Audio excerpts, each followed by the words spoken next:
Bonjour, aujourd'hui je vais vous présenter un livre que j'ai beaucoup aimé et qui m'a énormément touchée. Ce livre se nomme Racine et a été écrit par Alex Haley. Donc, Racine est un livre qui est basé sur une histoire vraie. C'est une histoire vraie, c'est une histoire qui s'est réellement passée. Donc, cette histoire part de l'esclavagisme à l'époque contemporaine.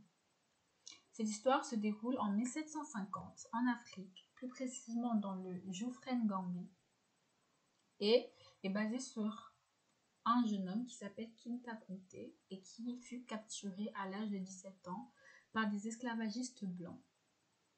Après avoir été capturé, il fut embarqué dans un navire négrier pour 3 mois. Donc ils ont voyagé pendant 3 mois pour arriver en Amérique.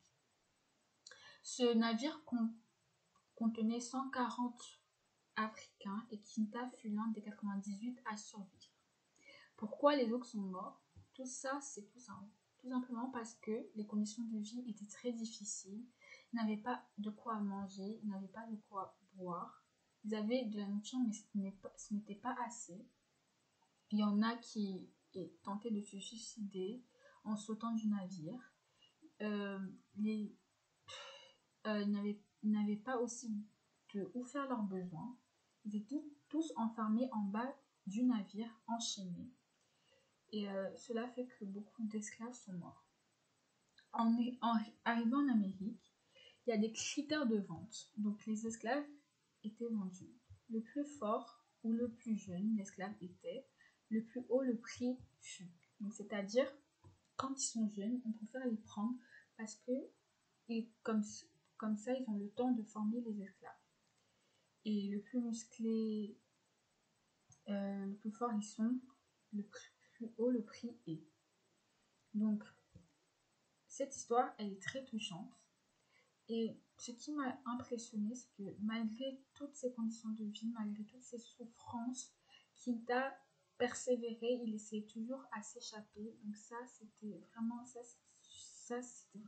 ce qui m'a le plus ému dans cette histoire, c'est que malgré tout cela, il continuait, il persévérait. Mais le plus triste, c'est qu'il n'a jamais revu sa famille. Il n'a jamais pu s'échapper parce que c'était très dur de s'échapper, même si, et en essayant, il a perdu une jambe. Donc, cela est très triste. J'ai choisi de présenter cette histoire parce que je pense que cette histoire nous permet de comprendre ce qui se passe dans le monde d'aujourd'hui, c'est-à-dire le racisme. Le racisme, et certes, n'est pas plus qu'avant, mais le racisme existe toujours. Et lire cette histoire fera comprendre aux gens à quel point le racisme est quelque chose de mauvais. Et cette histoire permettrait d'éduquer certaines personnes. Donc, je recommande fortement à tout le monde d'essayer de lire cette histoire. Cette histoire est en livre, bien sûr, et elle est aussi adaptée en série et en film. Merci de m'avoir écouté.